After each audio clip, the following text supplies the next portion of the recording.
Monzo Business is the proud partner of The Rest is Money. Now, did you know that over 600,000 businesses are already banking with Monzo Business? And mine is one of them. To celebrate us teaming up, we've got a special offer for you. New customers get Monzo Business Pro or Team for free for the first 6 months. Just head to monzo.com/therestismoney to claim it for your business. Now, maybe you run your own company and you're looking for a bank with the solutions to make your financial admin easier, like expense cards that help your team save loads of time as your business grows. Just go to monzo.com/therestismoney to learn more about the special offer and find out which of their plans is right for you. Offer is available to new Monzo Business customers only for either Pro or Team plan. Offer ends on the 31st of July 2025. After the offer period ends, Pro will be £9 a month and Team from £25 a month. Expense cards are only available with Team. Only sole traders or limited company directors in the UK can apply. T's and C's apply. Hello and welcome to The Rest is Money with me, Steph McGovern. And with me, Robert Peston. And today we are joined, to give him his full title, Professor Lord Nicholas Stern, a friend of yours, Robert, Nick Stern, you know him as, but he's one of the leading voices on economic impact of climate change. You know, he wrote this really powerful review back in 2006, the Stern Review, which is a kind of pivotal report into the economic impact of climate change. He's been a former chief economist, isn't he, at the World Bank, chief economics advisor to the UK government. So he's someone who knows what he's talking about when it comes to the impact of climate change. He does. And among the people that I've talked to over decades about climate change, I've always found him the most compelling. And one shouldn't actually underestimate how important that review, the Stern Review, commissioned by Gordon Brown, published in 2006, really was. It was the first government review to take the economics of climate change seriously. It remains a powerful document, and his analysis remains absolutely central to not just the dangers of climate change, but also the opportunities there will be for us from re-engineering our economies to make them cleaner. Yeah. Because he's not a great pessimist. He also makes the point very strongly that we can have a more prosperous UK from investing in climate-friendly technologies. Yes, so here's our interview with Nick Stern. Nick, we've been talking, you and I, for almost 20 years now, pretty much since you published your very influential report for the British government about the risks of climate change. Weirdly, we are in a climate now where our leaders seem to be almost downplaying these risks, but you believe it's all a lot worse than it was in 2006. It does worry me, but I think we should be clear that not all politicians have lost focus on this. In many ways, the most important economy in the world, just in terms of emissions, is China. Yeah. It's the biggest economy in the world if you measure output in a sensible way through what we call purchasing power parity. It has been the biggest economy in the world for 15 years or so on that measure. And they take this very seriously. And they take it very seriously for very good reason, because they have their population concentrated in coastal areas. They depend in large measure, as does India, Pakistan, Bangladesh and so on, for the waters off the Himalayas. And if you lose those snow and the ice there, you're in deep trouble. Some politicians have stepped back, but other politicians have kept the focus. But it does worry me that in Europe we seem to be not exactly stepping back, but not stepping forward with the pace that one would hope for. But just on China, you know, they are building new nuclear very rapidly. They are obviously the world's leading manufacturer of solar panels and other technologies that should help for the whole world to reduce emissions if rolled out at the requisite pace. But they are still commissioning coal-fired power stations, and their emissions are still rising. So when you say they're taking it seriously, surely they're not taking it seriously enough. Well, nobody's taking it seriously enough, but just look at the facts of what's happening in China. Their emissions will probably stabilise about now, because they are adding some coal-fired power stations, they're decommissioning other coal-fired power stations, and they're adding renewable capacity and nuclear capacity at a quite phenomenal rate. They've been adding renewable capacity at a rate of around 300 gigawatts a year. The total in the UK, everything, accumulated over time, looking across everything, is about 80. So what is your 80? The 80 gigawatts in the UK, roughly, is all the electricity generating capacity. Both renewable and non-renewable. Yeah. And you're saying that in China, the increase in renewable capacity per annum is, essentially 4 times that. Yes, yes. They will probably peak in the next year or so around now. They've committed to peaking by 2030, and they will do it early. So one of the things I have been struck by is how unbelievably rapidly they are, as you say, commissioning, for example, nuclear, right? We are still years away from commissioning even Hinkley, which has just been going on forever in terms of the build. And the costs are now absolutely through the roof. I think more than £40 billion is the estimated cost of just that one plant. The UK has decided for security reasons we can't have the Chinese building our nuclear power stations. Is that the right decision for the UK? Because it turns out the French, who we are relying on, don't seem to be as fast as we would like. I think it's very important that we talk about the speed in terms of what we have to do from the point of view of the climate. The next 10 or 15 years are absolutely crucial. We really do need to get to net zero across the world by 2050 to have any chance now of holding to well below 2 degrees, because we're already seeing with what we've got very severe effects, and we're very close to tipping points, and that's going to get worse. So it's very important to focus on what we do as a world in the next 10 or 15 years. And that's why nuclear is not, as it were, the first thing to discuss, because the first thing to discuss is how we can build our non-fossil fuel, our zero carbon capacity quickly. And there it's quite clearly renewables. You're talking wind and solar, essentially. Right? Wind and solar. Wind, solar and battery storage. With battery storage and with better grids. The better the grid, the less storage you need. But you're going to need quite a lot of storage. But it's very important to get that time dimension clear. But this problem is sufficiently severe that we should be looking at everything. And we should be looking at nuclear. It should be part of the story.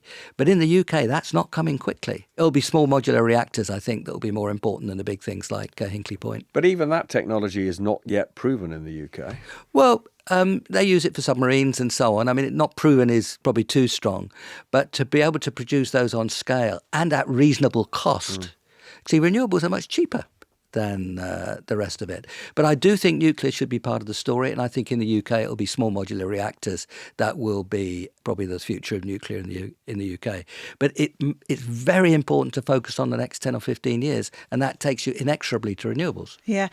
Part of the problem, though, is that for lots of people, climate change feels like something esoteric, something long-term, something that isn't impacting them now. They're dealing with economic crises themselves now, with their, concerns about living standards and everything else. How do you incentivize and convince people that this is worth doing now and not something that they can just park, like saving for a pension? One is an understanding of the dangers. And part of what's changed in the last 10 years or so is that people are experiencing these things much more directly. So people do recognise and are living climate change. They see wildfires, they see the intensity of those increasing. They see the extreme heat. Is it enough to stop them in their tracks just yet? I think the answer to that empirically is no, it's not yet. But it's very important to have that discussion and keep that discussion in the public eye. The second thing is that this is a much more attractive way of growing, that this is the growth story of the 21st century. Why? Because the clean is already cheaper than the dirty across electricity and much of surface transport, and that fraction will grow. It's where the exciting innovations are going to come. It's where AI is going to be so powerful. It's where you've got increasing returns to scale. Cities where you can move and breathe are much more productive than cities where you can't. We kill in the UK about 35,000 a year from air pollution. Yeah. That's 20 times more than road accidents. We kill in the world 5 or 10 million people a year from air pollution. The number of people who die per year in the world would be a little over 50. This is huge. And all this is about better and stronger growth. And of course, we do have to invest a lot, and this is of critical importance. We do have to invest a lot to get to that new attractive growth story. I suppose the thing that I find striking, and many people would say it's a bit depressing, is if you go back, say, 5 years, right, we had huge numbers of young people in particular on our streets protesting against fossil fuel emissions, calling for this environmental and economic transition. That was rational because it was their futures that were being mortgaged, that it was their futures that, on the scenarios that you have described, would be devastated if global warming is not curtailed. It's striking to me, actually, that the heat, as it were, to use that, seems to have got out of those protests. I don't know whether it's a weariness. I don't know whether it's a despondency. I don't know whether it's just that there are now so many egregious problems in the world, whether it's emotions that are generated by what they see in Gaza or the emotions that are generated by other things that the new American president is doing. But it is quite interesting to me that whereas many people would say the biggest priority for the world is reversing climate change, nonetheless, you don't see that in the kind of protests that we did see, let's say, 5 years ago. I think on the streets, that's right. But if you look at the surveys of what worries people, that still comes, particularly for young people, very high. But do you think there is a fatalism now that somehow, because it seems to me the challenge I would give to you is you have been saying these things consistently for 20 years, right? And I just slightly worry that we are and a few years ago, I think there was a sense, particularly among young people, that we can change the world for the better. And I worry that we have entered a world of fatalism, that what will be, and there's nothing we can do about it. And I'm really asking you whether you've got ideas about how you break that mindset and give people hope that this future is in their hands. And in particular, whether that is remotely possible while Donald Trump is in the White House, the most powerful man in the world, climate change denier, essentially saying he's going to exploit as much of the fossil fuels that America has is possible. Broadly, I would argue, around the world, there's a sort of view that says nothing is possible until his 4-year term is over. The understanding of the problem is, I think, increasing on the whole with education, with exposure. That's empirical, yeah? The people on the streets and the intensity of the street process is not what it was a few years ago. But I think it's very important to distinguish between the understanding and the intensity of the political pressure. But politicians don't have to respond if they're not feeling under pressure. They don't. And that's why it's so important to keep the argument going. It's why I'm here today, Robert and Steph. This is a story that we have to constantly discuss, constantly bring to attention, marshal the evidence. But we have to bring the positive story. And increasingly, the positive story is visible. I mean, 20 years ago, the cost of renewable electricity was probably 20 times what it is now. This isn't a marginal change. This is a colossal change. If you look across the countryside and see solar panels in a not very sunny country, that has multiplied enormously in the UK.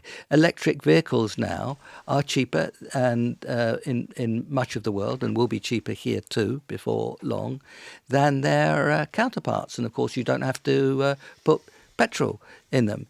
People are seeing now evidence of what is happening to the climate, and they're seeing the opportunities. Are they seeing them strongly enough yet to make the kind of protest and pressure that will be necessary? No. But it's very important not to deny the very strong movement in the understanding of what's going on, the experience of what's going on, and the opportunities, because that's what we have to build on Yeah. to get to the pressure that we need. There's lots of structural things that need to change, though, aren't there? In terms of, like, you've mentioned about renewable energy being cheaper, but the way it works in the energy market here is the unit of energy is based on the highest price of the tap, which is often gas, so it ends up going Well, the price of 98% of the time is gas. yes, and it ends up going to a higher cost because of that.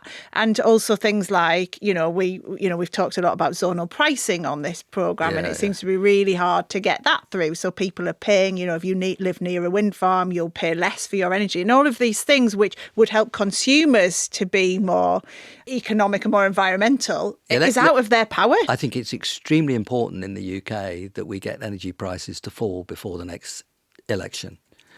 Because the clean is cheaper than the dirty. Yeah. But the way we do our pricing structure at the moment does not reveal that. People don't understand that the reason we're paying so much for energy is because we're too reliant on gas. Yeah. Exactly. And I mean, it's sort of mad that we have a political debate at the moment where both of the right-wing parties, the Tories and Reform, are both saying we've got to pull back from our net zero targets. And for reasons that are slightly beyond me, they are getting quite a lot of traction because people seem to think that it is, essentially the transitional costs that are making energy so expensive, rather than the fact that it is our over-dependence on gas that is the big driver of our pricing. It's the legacy costs that make it so expensive.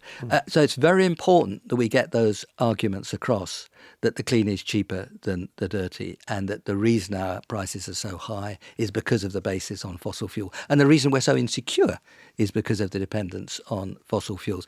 But I think we can make that argument, and we should, and we will, and we are. What would be the one reform or the one or two reforms you would like to see them do that would get those prices down? I think I would get away from the marginal cost pricing in the very narrow short-run sense of the term.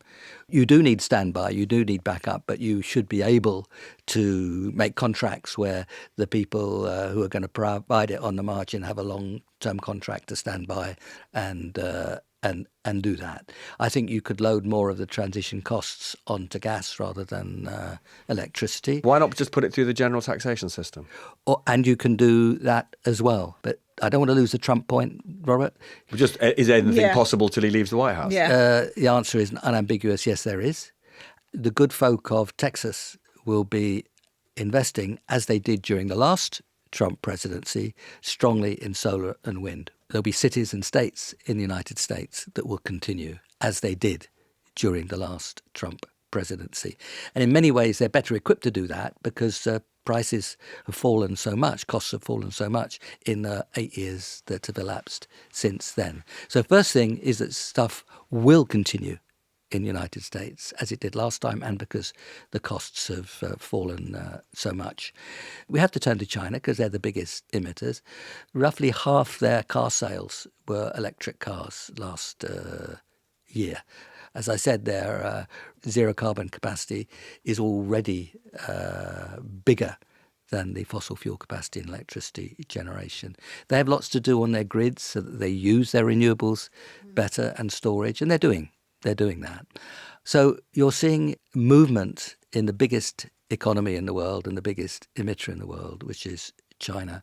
I think Europe will continue. The energy security arguments, of course, in Europe are so important, and solar and wind give you the security. You're going to see stronger and stronger link-ups with North Africa.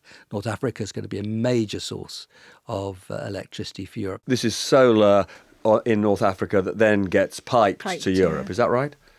Yes, cabled. Yeah, cabled. Yeah. When I say piped, I mean cables. You send the molecules down the pipe. You send the electrons down the cable. All but right, exactly all right. right, Exactly all right. right, all Well, right. It's a metaphor. I'm using a metaphor. You'd want a little bit of pedantry on your podcast, Yes. surely. Right? That's Listen, we have no shortage Yeah, from thank me. you, Nick. We do Okay. need more of it, thanks. Yeah. So what I wanted to point to is that A, United States in many areas will continue, and B, other parts of the world will keep moving.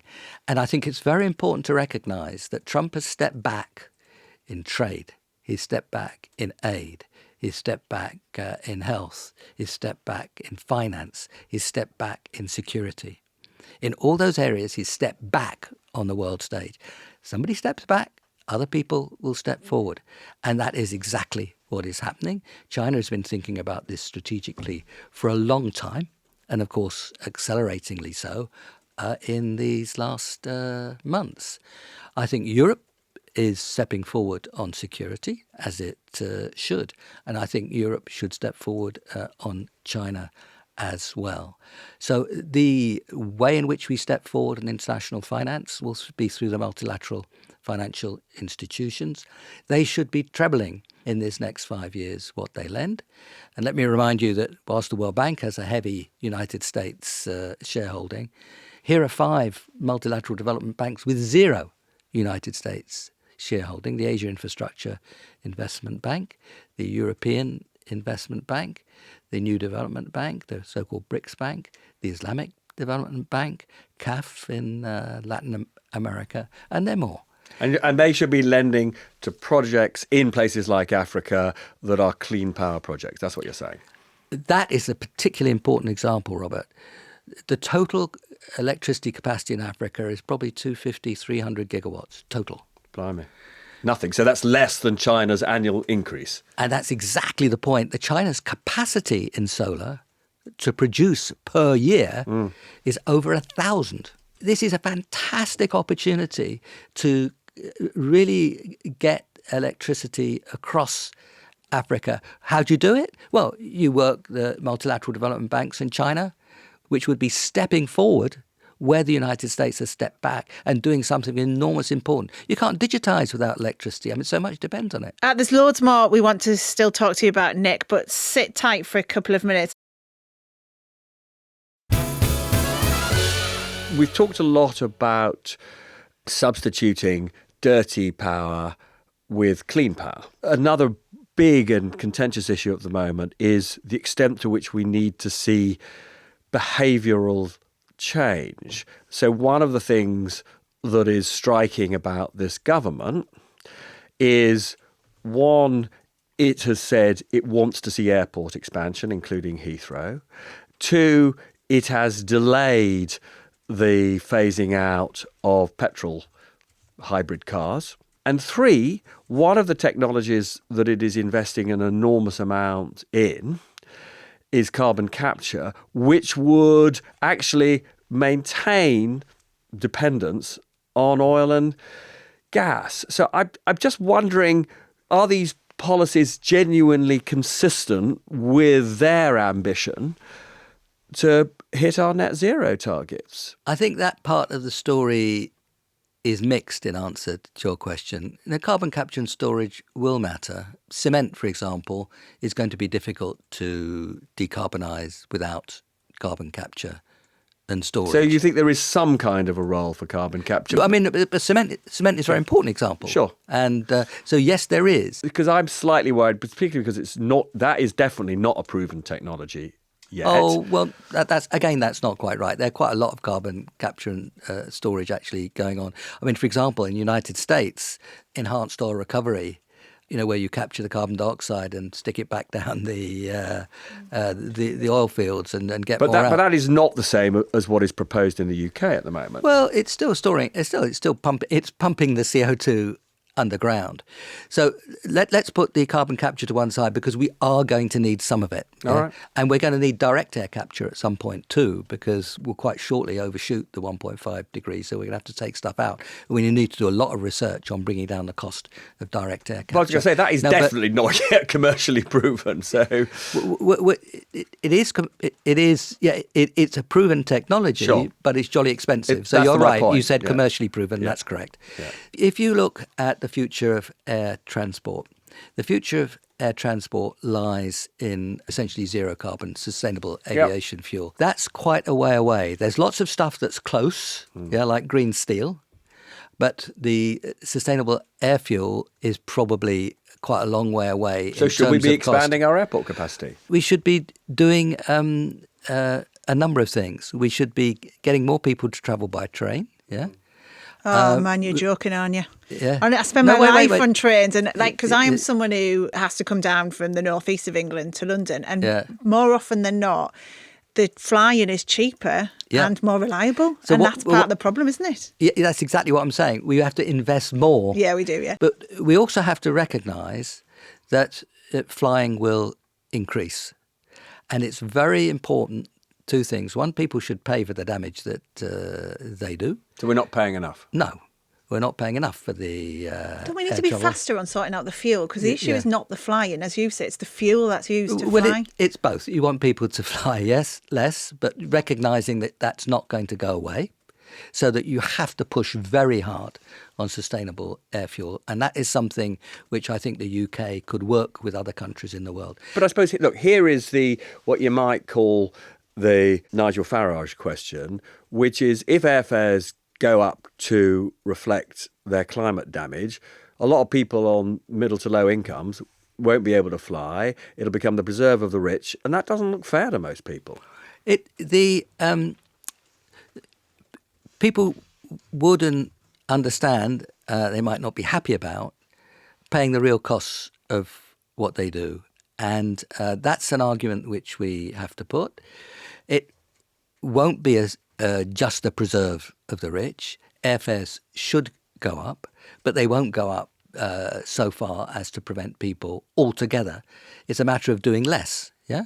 And we should be doing less flying motivated by paying properly for what's done, investing hugely in working to find sustainable air fuels, and investing very strongly in the alternatives, which is rail and zero carbon road transport. So there's not a simple one-line answer because you're talking about the whole transport system, Robert, and we can describe what investment is necessary for that. And we're brilliant, actually, in this country at taking an integrated long-term approach to transport, aren't we? Yeah. Wouldn't it be nice if we got better? So if you're thinking about what do we have to do, yeah? See, you've got a slight fatalist tendency in the line of questions, Robert, there, which No, probably, I'm just challenging you in the which way that probably, it's- probably isn't the real you. And what I'm talking about here is the investments that we have to make. And it's very important to keep focusing on the investment. We have to invest another 2 or 3 percentage points of GDP. Boris Johnson, back in the Carbis Bay G7 summit, asked myself and my group to write a strategy paper on investing for this new form of growth, which actually Boris Johnson understood quite well. Did it And happen? almost though? none of it's happened. Yeah. But we took. So what I'm saying is that making and staying with that investment case and showing what investments we have to make, showing how much they are, we should be investing another 2 or 3 percentage points of GDP. And they're wonderful investments. Yeah. Not that long ago, we had Reid Hoffman on. He's founded LinkedIn. He's one of the kind of PayPal mafia, was originally one of Elon Musk's gang, one of the tech billionaires, essentially.